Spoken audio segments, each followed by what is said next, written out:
Always drink the foreign trucks. I found me a way to get my hunters up. She asked me, do I trust the borderline? Stick a nigga up and I got that porcupine. We both in G's, but your shit. Welcome back, y'all. This is TR3LAND, and we're in our fourth episode, fourth installment, and fourth stage of TR3LAND, man. And I'm hyped. I went from nervous to excited to hype, basically because all the support, feedback, and love that I've been getting and receiving just has me wanting to go 10 times harder, man. So, and I'm just really excited about and hype about, you know, the possibilities and the basically how big this can get. And, you know, I'm just really looking forward to the future and looking forward to sharing it with y'all. I know a lot of people enjoyed the interview that me and Tolu did a few days ago. And of course, we're going to do everything in our power to get more and more interviews in here. But the thing about that is we can't rush them because it's all about timing. It's all about timing. And I want all these interviews to be authentic, you know. I don't want anything to be scripted. You know, I don't want, like, you know, I want it to be a authentic, and I want the vibes to be great, and I don't want anything programmed, man. So we're gonna do everything in our power to get more and more people in here for interviews, and it's gonna be people from all walks of life. You know, we're gonna get some rappers in here, we're gonna get some musicians, some professional athletes, and college athletes, of course. So be looking forward to that. And we're going to drop 2 more episodes after this one this week. And yeah, like I said, be looking forward to some interviews dropping very, very, very soon. Be looking forward to it. But things that I want to get into tonight in episode 4. I want to talk about Frank Vogel's head coaching job, being on the hot seat, how to unleash Russell Westbrook, the Bulls' 4-game losing streak, LaMelo, Ja, or Trey Young. Which point guard would you take going into the future if you were a general manager? And who wins the MVP now? KD is going to be out for 6 weeks, 6 to 8 weeks. And, you know, that's basically 2 months. So that basically X's him out of the MVP race. And Curry has been having shooting slumps, and he's went down the MVP race too. So right now it's looking like Jokic for a repeat and Giannis. So we're going to get, those are the topics that we're going to get into the show tonight. But yeah, let's start off with the Lakers.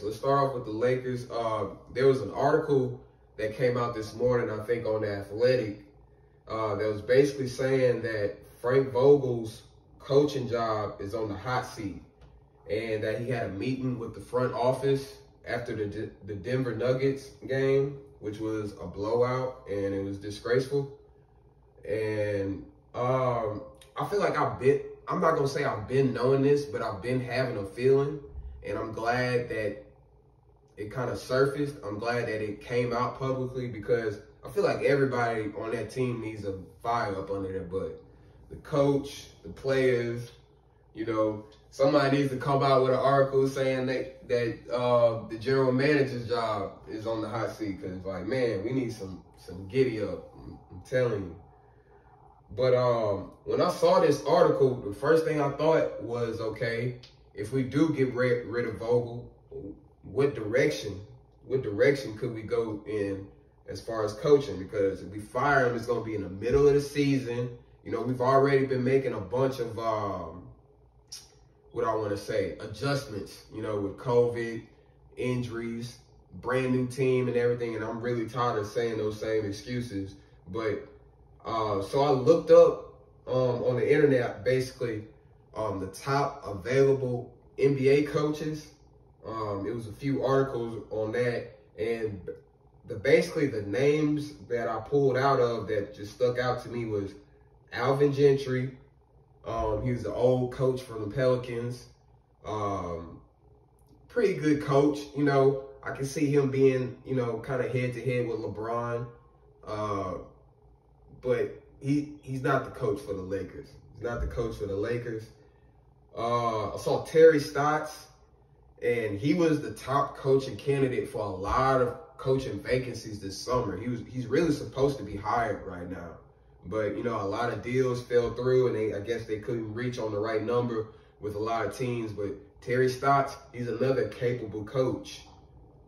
But I just don't think this particular group, like this group, when you have, it's one thing when you have a bunch of veterans, but it's a bunch of veterans. It's players that have won championships before. And it's also like a good little nucleus of young players too. So you have to be, I guess, versatile for this team. And then on top of it, it's the Los Angeles Lakers. So that's already extra weight on your shoulders as it is. But the last name that I saw that I felt like, boom, that's it. That's it. And hear me out. Let me finish my whole, I guess, reasoning before, you know, I get a bad response about this. But Mike D'Antoni. And yes, I know the last time that he was the Lakers head coach, it was a disaster. I want to say this was 2012, 2013. This is when we had Kobe, Steve Nash, I think Artest, Dwight, and Gasol. It was really supposed to be the year of Kobe's 6th championship. Really would have cemented his legacy as the best player of all time, but that's a story for another day. That's for another episode. But it was a disaster. You know, Kobe did not buy into Mike D'Antoni's offense. That same year, we had a lot of injuries, and a lot of injuries. We didn't have a lot of cohesiveness, and he couldn't really reach the players. But like I said about the interviews, timing is everything. Timing and placement is everything, man. And, you know, since then, since we fired Mike D'Antoni, you know, he's had several successful seasons with the Houston Rockets. You know, several seasons where his team had the best record in the league. He had a successful assistant coach tenure with the Brooklyn Nets, where they were literally breaking NBA records every game with their offensive efficiency. It was ridiculous. And, you know, I just feel like he has the best resume for a coach that's available, man. And I'm saying we have to hire him somehow. Like, as an offensive coach, head coach, we need him on our bench for several reasons. He's a perfect fit, you know. He's an offensive guru, and right now we're one of the worst offensive teams in the league, man. And sometimes it gets hard to watch, you know. And he's a great coach at basically knowing where to put players and knowing where to put them in certain positions to be successful, man. And Mike D'Antoni has never played with a player like LeBron James. I know that's the easy shot on Mike D'Antoni's belt, is that he doesn't have any championships. You got to have great players to win championships, man. And not every coach gets blessed like Steve Kerr, or like, you know, to like be able to draft a franchise changing player. You know, it happens once in a blue moon. And I don't think Mike D'Antoni has had that yet, but I do think he's a great coach. Like, just think about the NBA right now, man. Like, the NBA right now, every single team is now playing his style that he made up years ago. I didn't even bring up his tenure with the Phoenix Suns. He has a resume of just being a great coach, being revolutionary, being a visionary. And I just feel like that in his time with the Lakers in 2012, it wasn't the right time. We were still playing old school basketball. But even now, you know, every team in the league, they're adopting to the macro ball, you know, the 7 seconds or less, you know, the fast-paced 4-out, 1-in offense. Everybody is playing a style that has something to do with Mike D'Antoni's old schemes. Even us, even though we're doing like this like bootleg version of it that's not very efficient. But man, I just feel like he would definitely turn some things up with our offense. And we can still keep either Vogel or Fitzdale or somebody there to make sure that the defense is still intact. You know, I don't want us to just totally forget about defense. But our main problem, we're not going to win a championship if we don't learn how to put the ball in the goal at a high velocity. So, and he has some familiar chemistry with some of the players too. I know him and Carmelo didn't always see eye to eye. They didn't in New York, you know, and they didn't in Houston either. And Mike D'Antoni's probably the reason why Carmelo was exiled out of the league.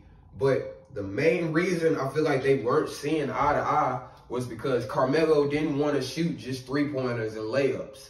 And now that's really all he does. That's all he does. Mike D'Antoni basically wanted Carmelo to be a spot-up shooter in Houston with, I think it was Chris Paul and James Harden, and be like that corner 3-point specialist and basically be a specialist. That's what he is now. Established role player. I feel like they're going to get along now. And I just feel like he could reach our veterans and he would know how to put, because we have some specialists on our team. Like, I feel like he would know how to put Malik Monk in better situations, know how to put THT in better situations where he's going downhill. I feel like he would definitely release Anthony. He's never played with anybody like LeBron or Anthony Davis. Like, he is really an offensive mastermind. So, like, the possibilities I can see him doing with, like, a player like LeBron and AD. We have the two most versatile players in the league. And, like, we kind of just don't really use that because Frank Vogel is like, he's a defensive-minded coach. He's not an offensive-minded coach. I don't want to say anything bad. But last but not least, the main reason I want him is because he's going to unleash Russell Westbrook, man. Unleash him.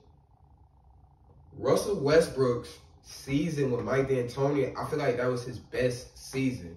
A lot of people are going to argue with me and say, you don't know what you're talking about. He had several triple-double seasons, and I know that. But as far as efficiency, I guess performances leading to wins, that was his best season, man. I think he averaged like 28, 7 and 7. He was a part of the highest scoring backcourt of all time. He averaged like, I think he was shooting like 49% from the field, which blows out his career high. And, you know, and that's really when macro ball started. That's when that small ball started. That's when they decided to, you know, move PJ Tucker to the center. And they traded Clint Capella. And it really just unleashed Westbrook. And I feel like that's what we're going to need to win a championship. And I feel like I can show you better than I can tell you. So these are just a few clips of Russell Westbrook in Houston. And I'm just going to break down, you know, how the spacing and what he would do basically to help Russell with his game and ultimately the Lakers. Okay, this is just showing how Russell Westbrook would attack in Mike D'Antoni's offense, man. The name of the game is just spacing, bro. Spacing.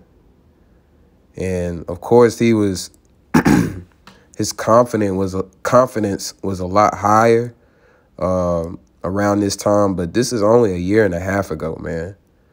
And look at how much space he has to just get in his bag, bro.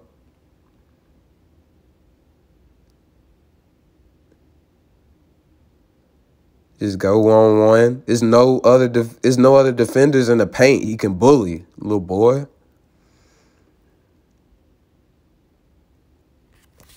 Speed this up a little bit.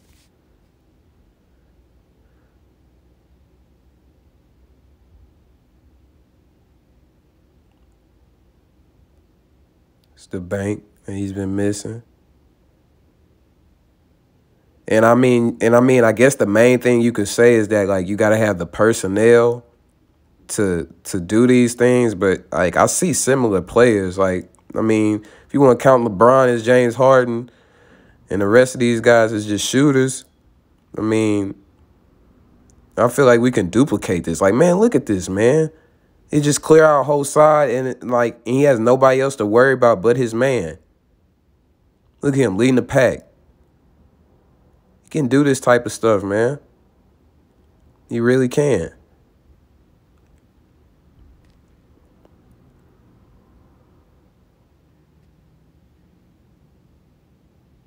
Screen up here. Look at that. Oh, nice. Nice. That's what I'm saying. I need that Brody back. I need that Brody back. I swear.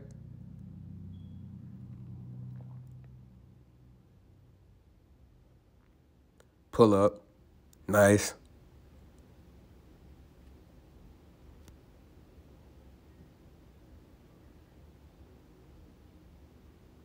Look, this whole side is cleared off. I mean, this is when he starts just annihilating a former defensive player of the year, bro. And we were no slouch on defense this year, bro. He annihilated us for like 40. No center. Look, man, the space.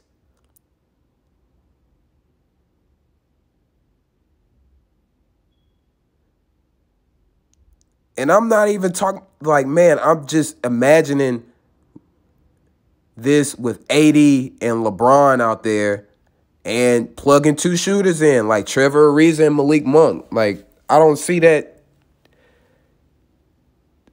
I feel like that'd be perfect. Look at this.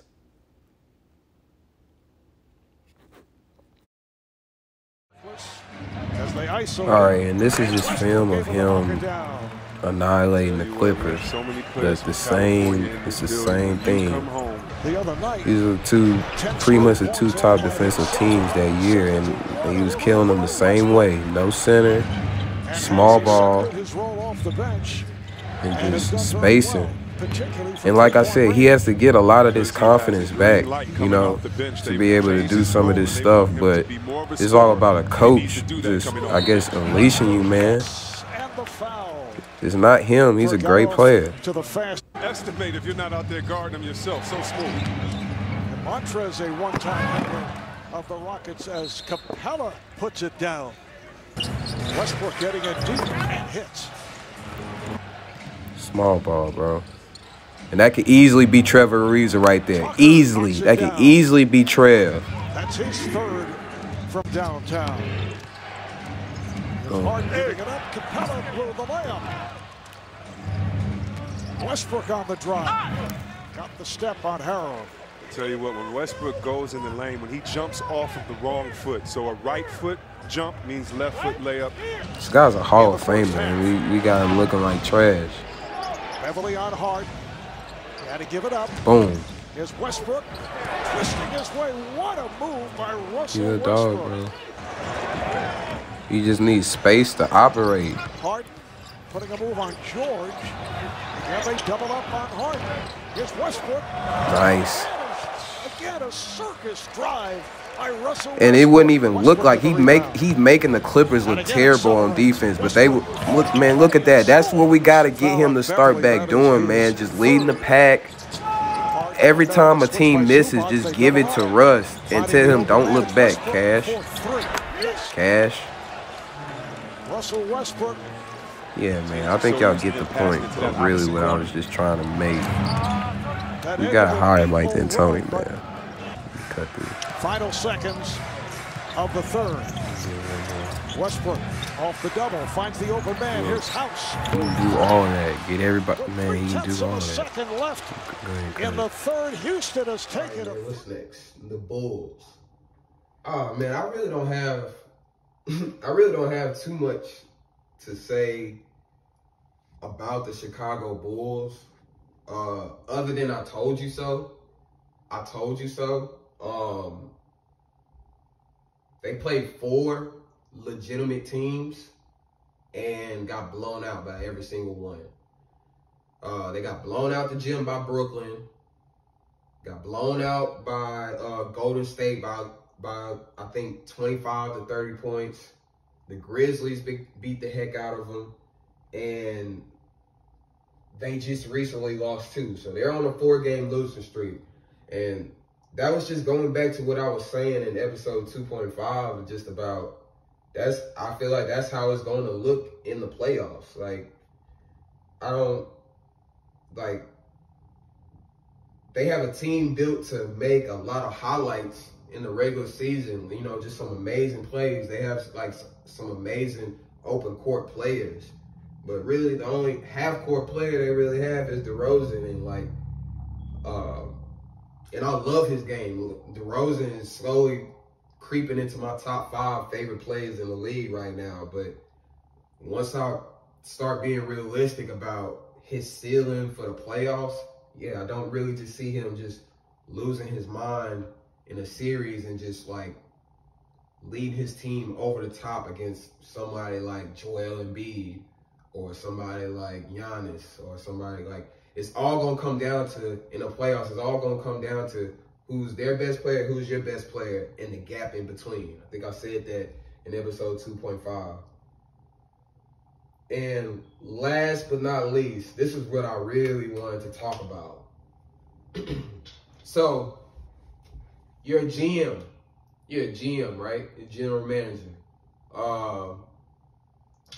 You're starting a team. You don't have any other teammates. Like, I'm trying to paint the picture for y'all. You don't have any other, you haven't picked anyone else yet. You're starting with your point guard. And your selection is Ja Morant, LaMelo Ball, and Trey Young. Who are you going with? I think I was talking to my friend Malik the other morning, and we were just basically saying these 3 cats, they're the leader of the new school, man. They are the 3 most exciting players in the NBA. You know, and when that last generation finally leaves, I'm talking about like Bron, KD, you know, kind of Steph, but you know, those guys that are like over 30, over 32, when they finally start to leave, this is what makes me feel like the NBA is in great hands, because we got Trey Young shooting 40-footers. We got Ja Morant stamping the ball on top of the backboard with 2 hands. And we have this sensational LaMelo Ball who does something Sports Center viral just about every game. So yeah, that's really the question. Who would you pick? Because my whole thing is, I feel like they all cancel each other out. I'm looking at their stats right now. LaMelo, he's the youngest out of the 3, right?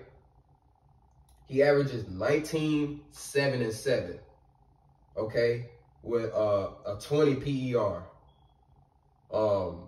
Ja, he has the best record out of the 3, right? But he averages 24, 5 rebounds, and 6 assists on a 24 PER, which is 9th in the league. Okay, keep in mind like the little quotes I'm giving y'all. Trey Young is the smallest out of the bunch, probably the worst on defense and has the worst record out of the bunch. But listen to this guy's stats. He's averaging 27 points, 4 rebounds, and 9 assists. He's 4th in the league in scoring, 3rd in assists, and 8th overall in PER, man. He's killing. He's killing. So it's like, who do you go with? Because like LaMelo's 6'7", you know, I really don't know who's the best defender out of the 3. It's really up between LaMelo and Ja. I think they both need some improvement in that matter. But I think if you really just had to pick, you would probably go with LaMelo. defensively, just from just natural instincts and talent, and just being 6'7", he can get his hands on a lot of balls. But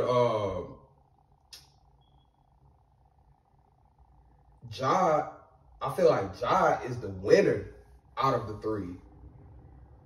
Ja, he's the winner. He's like the culture changer. He's the, you know,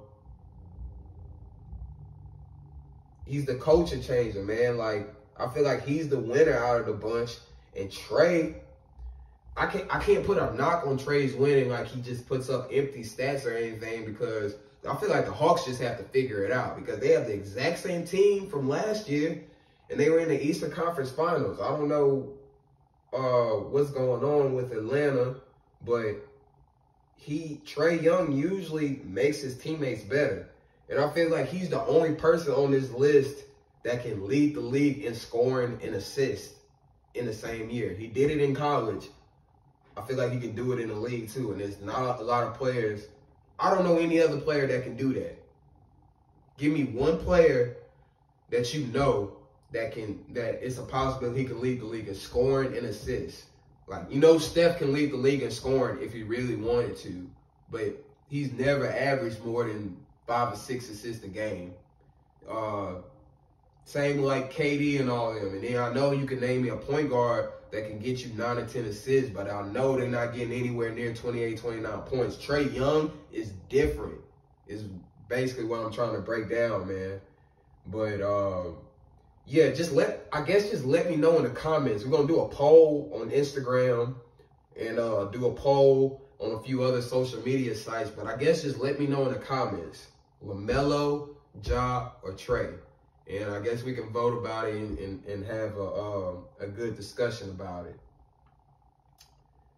But yeah, other than that, yeah, I just wanted this to be a quick just overview. Other than that, I don't have anything else for y'all. I think that's it. But yeah, look forward to episode 5 and 6 this week. And yeah, that's it. And thank y'all. Thank y'all for staying with me. Thank y'all for subscribing. And that's it. Episode 4. We're out.